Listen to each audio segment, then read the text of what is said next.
Hey, it's Shannon Ballard. Want to say a special thanks to the people who help make this independent podcast possible, my Southern Mysteries patrons.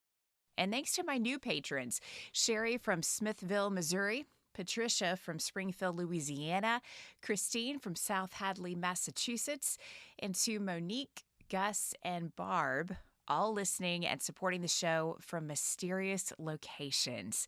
When you join us on Patreon, you can hear ad-free episodes, the Southern Mysteries archive of more than 60 episodes, previously released bonus episodes for patrons, plus the new monthly patron-exclusive podcast, Audacious Tales of American Crime. Sign up now and start listening today at patreon.com/Southern Mysteries.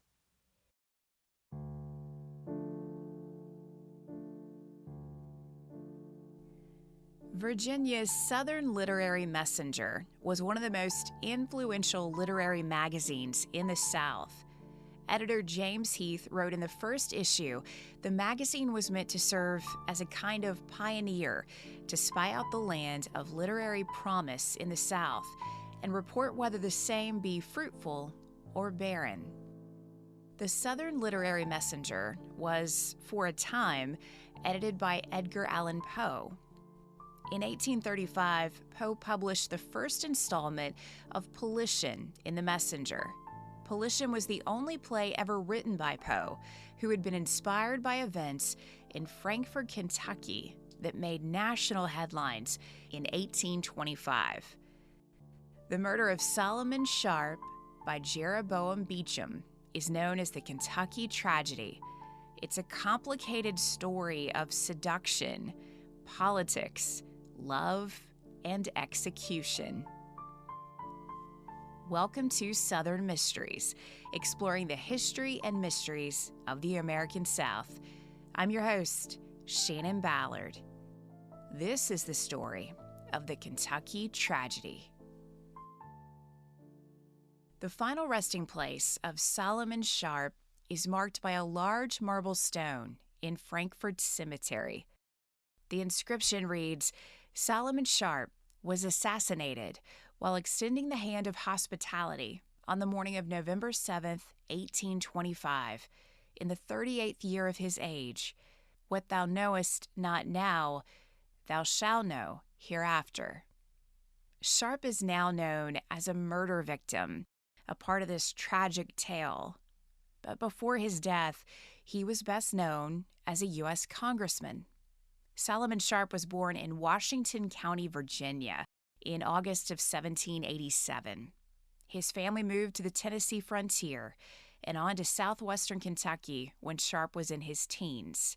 He had no formal education, but self-trained as a lawyer. He was admitted to the bar by special act of legislature when he was 19 years old. Sharp was charming. He had a way of reasoning and an eloquence about him that made it clear politics would be a part of his story. In 1810, he was elected a member of the Kentucky legislature from Warren County. He joined the state militia during the War of 1812. After the war, Sharp was elected to Congress for 2 successive terms, during which President Madison said of Sharp, he was the ablest man of his age who had represented the West. In 1818, Sharp was once again elected member of the Kentucky legislature, and soon after, he met and married Eliza Scott. Sharp's opponent for his bid for election to the Kentucky Senate in 1821 was John Upshaw Waring. Waring was known as a violent man who boasted that he had stabbed 6 men to death. Waring sent 2 letters to Sharp threatening his life and published an attack of Sharp's character, charging him with the seduction of a young woman. Knowing Waring to be violent and unpredictable, Sharp pulled out of the race and accepted an offer from Kentucky Governor John Adair for an appointment as Attorney General. The allegation of seduction would haunt Solomon Sharp and eventually lead to his murder. It was alleged Solomon Sharp seduced and impregnated Ann Cook, then a 30-year-old unmarried daughter of a wealthy planter. Ann's baby was stillborn around 1820. When Sharp was nominated for Attorney General of Kentucky, the Senate formed a select committee to examine the allegation of seduction. 4 days after those hearings began, the charges were ruled unfounded. Ann Cook felt shamed and angered by Solomon Sharp's defense, in which he claimed he could not have been the father of Ann's baby because the baby was dark-skinned and therefore the result of Ann's relationship with a black man. Solomon Sharp's claims during the investigation into whether or not he was guilty of seduction brought to light some things Ann Cook and her family wanted to keep quiet. Ann's family once held a higher status in society. Her father had been a successful planter, but following his death in 1806, the family struggled to maintain their economic and social status. In time, the Cooks ran a boarding house and tavern where the behavior of some male customers would be called into question. Ann was said to be a woman without virtue or female chastity. She was described as a petite woman with olive skin, dark eyes, and hair, and a woman of poor dental hygiene. Following the allegations of her lack of chastity, Ann Cook spoke out. She claimed that in the spring of 1820, she was in a committed relationship with Solomon Sharp, who promised they would marry. She alleged Sharp took advantage of her to get what he wanted, which left her unmarried and pregnant. Sharp was already married, and his wife was pregnant with their first child around the time Ann Cook became pregnant. In the 1820s, it was common and expected that male members of a family defend the honor of their female family members whose virtue was questioned. 3 of Ann's brothers were alive during the year in which she became pregnant, delivered a stillborn child, and was publicly shamed and ruined as a woman who lacked virtue. Many wondered why none of her brothers came forward to defend her. Ann Cook withdrew from all contact with society. She moved to her mother's home in Simpson County, Kentucky. Ann was 34 years old and vowed to live out her life in seclusion. That was until she met Jereboam Beauchamp. Jereboam was 19 years old. He studied law and once held Solomon Sharp in high esteem. His opinion changed when he read about the woman Sharp had wronged. When he learned Ann Cook moved into her mother's home, just a mile away from his father's house, he was determined to find a way to connect with Ann, who was understandably wary of strangers. After several attempts, Ann agreed to receive Jereboam Beauchamp. They bonded over a love of reading. Their favorite books were romance novels. Jereboam Beauchamp kept coming back to see Ann for weeks, and soon he had fallen in love. Within 3 months, Beauchamp asked Ann to marry him. She refused. Beauchamp continued to ask, and Ann continued to refuse, until one day, when she offered Beauchamp a deal, a glimmer of hope that would cost a man his life. Ann Cook told Jereboam Beauchamp that she would marry him if he avenged the wrong done to her by Solomon Sharp. Ann said Sharp had to die. In an effort to prove his love and devotion to Ann, the next day, Jereboam Beauchamp began a 4-day journey from Simpson County to Frankfort to murder Solomon Sharp. Upon his arrival in Frankfort, Beauchamp met Sharp and challenged him to a duel, but Sharp refused to fight. Things got physical when Beauchamp attacked Sharp, tried to force him to agree to the duel, but Sharp refused, which was rare. At this time, gentlemen usually felt compelled to agree when challenged to a duel, because it was a challenge of honor. Not Solomon Sharp. He had supported an anti-dueling bill in the Kentucky Assembly.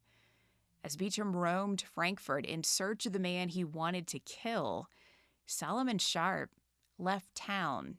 He returned to his family in Bowling Green. Beauchamp's Frankfort plan failed, so he returned home to Ann Cook. The two plotted their next attempt on Sharp's life. Ann suggested they lure Sharp to her home, where she would be lying in wait to shoot him. But Jereboam Beauchamp wanted to be the one who pulled the trigger. The couple agreed to wait a while before fulfilling their mission to kill Solomon Sharp. Beauchamp left Simpson County to finish his law study. He was admitted to the bar in April 1824. He returned home to Simpson County, and Ann Cook agreed to marry him, despite his failed attempt to kill Solomon Sharp. Jereboam Beauchamp married Ann Cook in June 1824. She was 34, and he was 20. Once he married Anne, Jereboam Beauchamp was determined to defend her honor. He once again tried to murder Solomon Sharp. He wrote letters to Sharp under different pseudonyms. Each asked for legal help and requested a meeting in Bowling Green to further discuss the matter. Solomon Sharp never replied to those letters. Back in Frankfort, Sharp was called up in the Old Court, New Court controversy and had resigned as state attorney general to run for a seat in the Kentucky House of Representatives. The Old Court, New Court controversy was a result of the Panic of 1819. This was the first widespread financial crisis in the United States, which slowed westward expansion in the Cotton Belt and continued to affect the American economy through 1821. In 1824, debtors who sought relief from their financial burdens after the panic were known as the New Court, or Relief Faction. They were fighting creditors known as the Old Court, or Anti-Relief Faction. Solomon Sharp sided with the New Court faction, whose power was on the decline. Sharp felt his resignation as Attorney General and run for the Kentucky House of Representatives would be just the power move needed to boost the New Court's political influence. Sharp's opponent was Old Court supporter John Crittenden, whose close ally, John Upshaw Waring, once again raised the allegation of Sharp's seduction and abandonment of Ann Cook. Waring printed and distributed notices that said Sharp fathered Ann's child and then denied paternity and claimed the father of the child was one of Ann Cook's family slaves. Despite the reemergence of the seduction claim, Solomon Sharp won the election. The Old Court, New Court controversy and the claim of Sharp's seduction of Ann was widely covered in newspapers. And once again, being publicly shamed was too much to bear for Jereboam Beauchamp. In November 1825, Beauchamp decided he would once again travel to Frankfort to assassinate Solomon Sharp. Beauchamp felt if he moved quickly, the murder would be blamed on Sharp's Old Court political enemies. He figured the best way to do that would be to assassinate Sharp on the eve of the General Assembly's opening session. According to Beauchamp's own account of the murder of Solomon Sharp, he traveled to Frankfort on November 6, 1825, rented a room in the home of the warden of the state prison, Mr. Joel Scott. Around 11 p.m., Scott heard a commotion in Beauchamp's room. When he went to check on his guest, he found the room empty. Beauchamp claimed he had left the room wearing a disguise. He made his way to an area near the Kentucky River to hide a set of clothes and then walked to Solomon Sharp's home. Sharp was not at home, but Beauchamp was determined to wait for him to carry out his assassination plan. Solomon Sharp returned home just after midnight. Jereboam Beauchamp waited for a while, and around 2 a.m. on November 7th, 1825, he walked up to Solomon Sharp's door. Beauchamp described the encounter, writing, "I put on my mask, drew my dagger, and proceeded to the door. I knocked 3 times, loud and quick. Colonel Sharp said, 'Who's there?' 'Covington,' I replied. Quickly, Sharp's foot was heard upon the floor. I drew my mask over my face, and immediately Colonel Sharp opened the door. I advanced into the room, and with my left hand, I grasped his right wrist. The violence of the grasp made him spring back and try to disengage his wrist. He said, 'What Covington is this?' I replied, 'John A. Covington.' 'I don't know you,' said Colonel Sharp. 'I know John W. Covington.' Mrs. Sharp appeared at the door and then disappeared. Seeing her disappear, I said in a persuasive tone of voice, 'Come to the light, Colonel, and you will know me.' And pulling him by the arm, he came readily to the door, and still holding his wrist with my left hand, I stripped my hat and handkerchief from over my forehead and looked into Sharp's face. He knew me the more readily, I imagine, by my long, bushy, curly suit of hair. He sprang back and exclaimed in a tone of horror and despair, 'Great God, it is him!' And as he said that, he fell on his knees. I let go of his wrist and grabbed him by the throat, dashing him against the face of the door, and muttered in his face, 'Die, you villain!'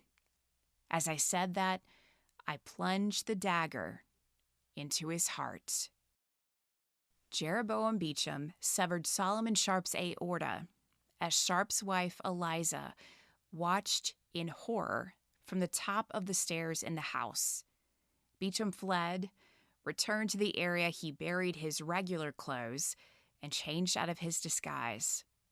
He tied the disguise to a rock and threw it into the Kentucky River before he returned to his room at Mr. Scott's house.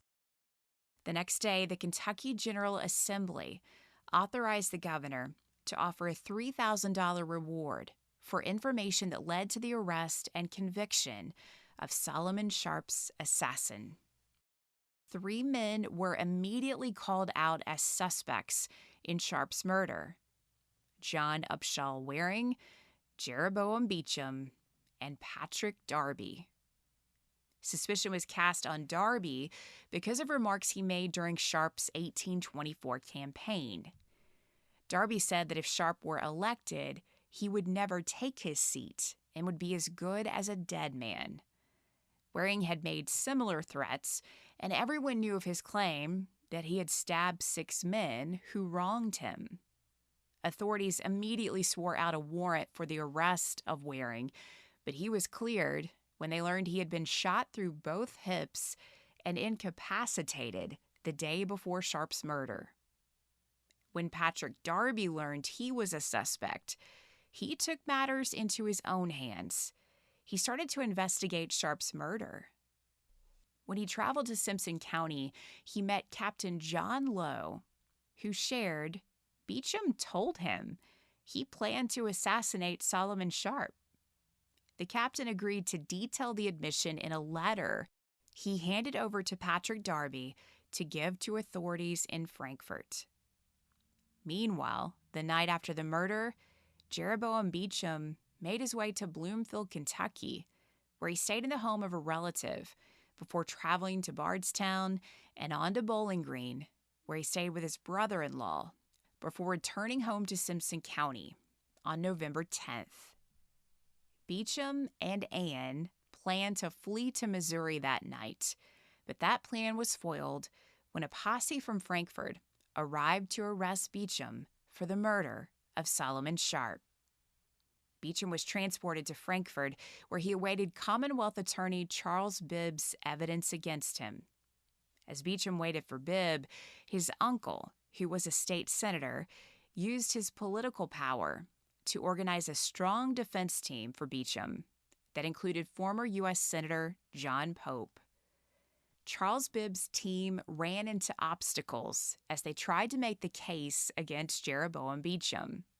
They said they could not match a knife taken from Beauchamp to the wound on Sharp's body. Investigators found a footprint near Solomon Sharp's house, but they could not match it to Beauchamp. A critical piece of evidence was lost by the posse. When they arrested Beauchamp, they took a bloody handkerchief from him, but somewhere in between Simpson County and Frankfort, they lost it. All Bibb's team had was the testimony of Solomon Sharp's wife, Eliza. She acknowledged she could not see the killer's face because he wore a mask, but she would never forget the voice that she described as distinctly high-pitched. When investigators arranged for Eliza Sharp to hear Jereboam Beauchamp speak, she immediately identified the voice as the voice of her husband's killer. Eliza Sharp's testimony led to Beauchamp's indictment for the murder of Solomon Sharp. Beauchamp maintained his innocence when his trial started on May 8, 1826. Captain Lowe testified and shared what he told Patrick Darby, that Beauchamp openly shared of his plot to murder Solomon Sharp. He also claimed when Beauchamp returned home after Sharp's murder, he openly declared he had gained the victory. The day he testified, Lowe turned over to the courts a letter from the Beauchamps in which Jereboam said he was innocent and explained to Captain Lowe that political enemies were plotting against him, and he needed Captain Lowe to testify on his behalf. The Beauchamps went so far as to include talking points Lowe should mention if he was called to testify. Some of them were true, and some of them were outright lies. Eliza Sharp took the stand and testified she would never forget the voice of the man who murdered her husband, and the murderer's voice was Jereboam Beauchamp's. During the trial, a few people were called to speak to the relevance of the name John Covington, the name given when Sharp came to the door the night he was killed. Witnesses said Solomon Sharp and Jereboam Beauchamp knew a man named John W. Covington, who Beauchamp often called John A. Covington. The killer identifying himself as John A. Covington was a common mistake on Jereboam Beauchamp's part. The Beauchamp defense, led by John Pope, tried to discredit Patrick Darby and the conflict surrounding Darby investigating a murder he was suspected of committing. Pope stressed Darby's association with the old court and pressed that Solomon Sharp's murder was politically motivated. Beauchamp's trial lasted 13 days. The jury found Beauchamp guilty, and he was sentenced to death by hanging, with the hanging set for June 16, 1826. Anne Beauchamp was examined by 2 justices following her attempt to help entice Captain Lowe to commit perjury for the sake of her husband. She was also investigated as an accessory in the murder of Solomon Sharp. With no evidence of her involvement, Anne Cook was acquitted. Following her acquittal, Anne was permitted to stay in the jail cell with her husband while they awaited John Pope's request to have the verdict overturned. The request was denied. The judge did grant a stay of execution until July 7th to allow Jereboam Beauchamp the time he needed to produce a written record of his actions, known as the Confession of Jereboam Beauchamp. In his confession, Beauchamp justified the murder of Solomon Sharp as defense of his wife's honor and detailed how he committed the murder. Anne Cook helped her husband write the confession in the hope that their self-described romantic love story would inspire the governor to commute Beauchamp's sentence. No publisher agreed to publish the confession because of the Beauchamp's libelous claims that prosecution witnesses committed perjury to secure his conviction.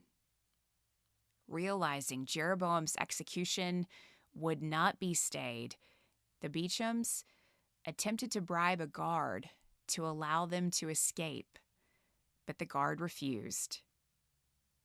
Then they decided to commit suicide together. They wrote detailed instructions for their burial, then drank laudanum, which Anne had smuggled into the jail, concealed in her bosom. Their efforts were in vain.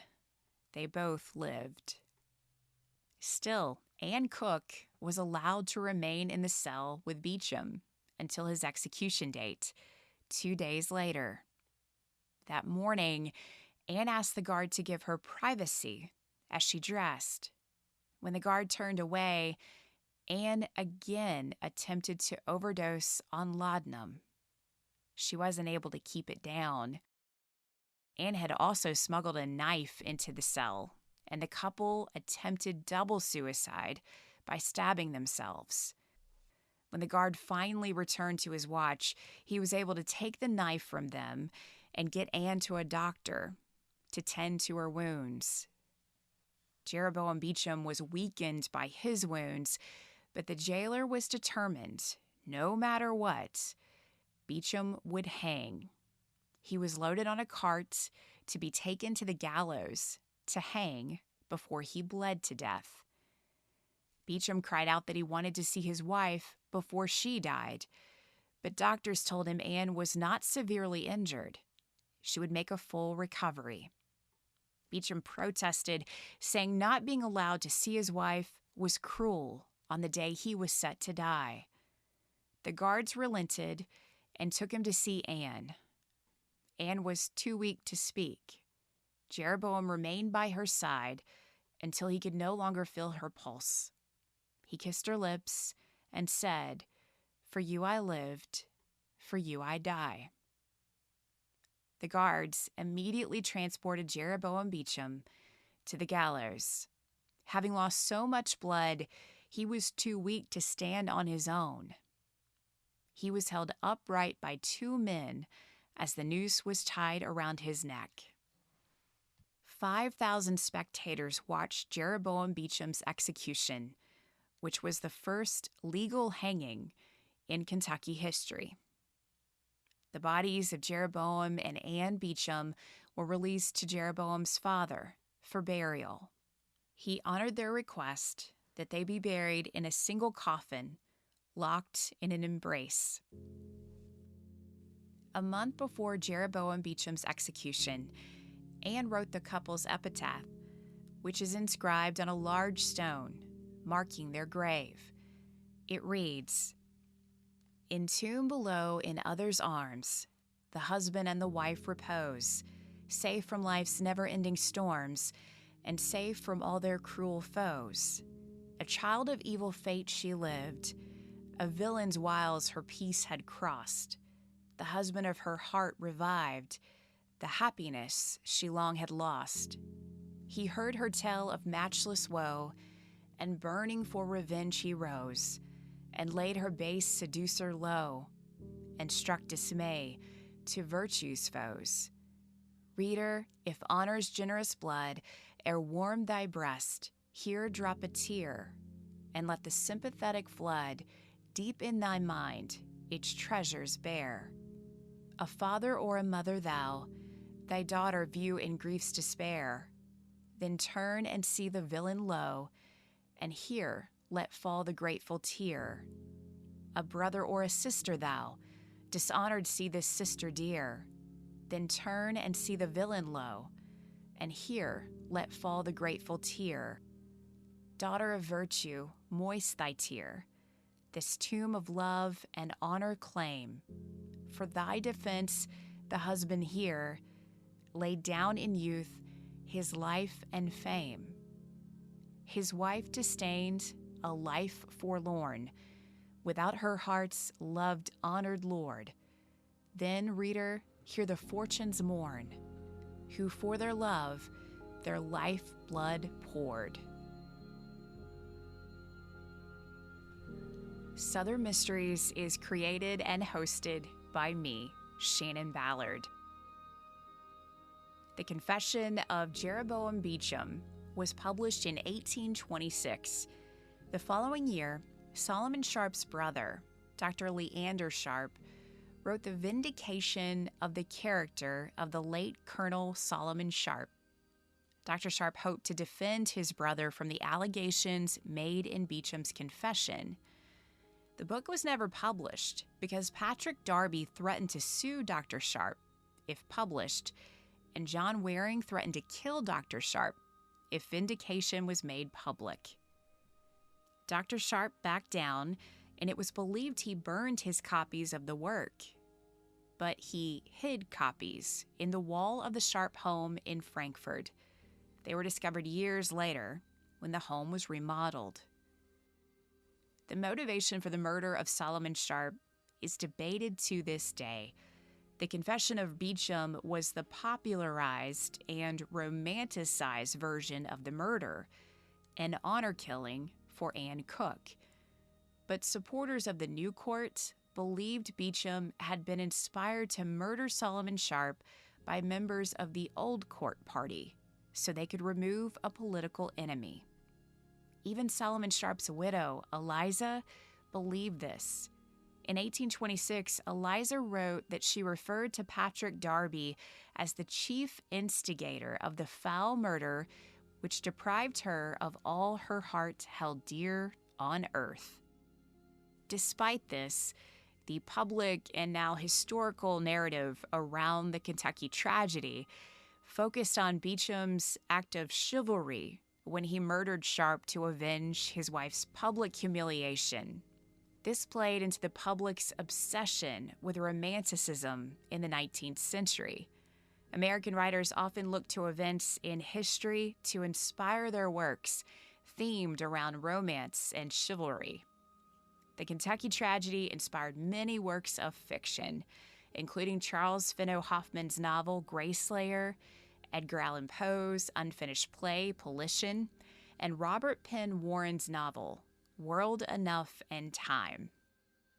Literary experts have noted the Kentucky tragedy became a popular theme in the 19th century because Beauchamp's confession referred to Sharp's murder being a necessary response to the code of protection of family and female virtue in the South. The tragedy fascinated writers because Anne Cook took things a step further. The unwritten code of Southern conduct said a woman could not avenge a wrong committed against her. A man had to do that. When Anne's reputation was ruined and Solomon Sharp emerged from the scandal with his reputation intact, Anne Cook used her power to persuade Jereboam Beauchamp to avenge the wrong committed against her, making the Kentucky tragedy a legendary and unique chapter in American history. You can find a link to read The Confession of Jereboam Beauchamp along with the sources for this episode in the show notes at southernmysteries.com. If you enjoyed this episode and enjoy Southern Mysteries, you can help spread the word by rating and reviewing the show where you're listening. And remember, you can hear more stories like this when you join me on Patreon. There's a link to learn more and join today in the show notes where you're listening, or just search Southern Mysteries at patreon.com. However you support the show, whether it is becoming a patron or just sharing an episode with a friend, I appreciate it so much. Thanks for listening.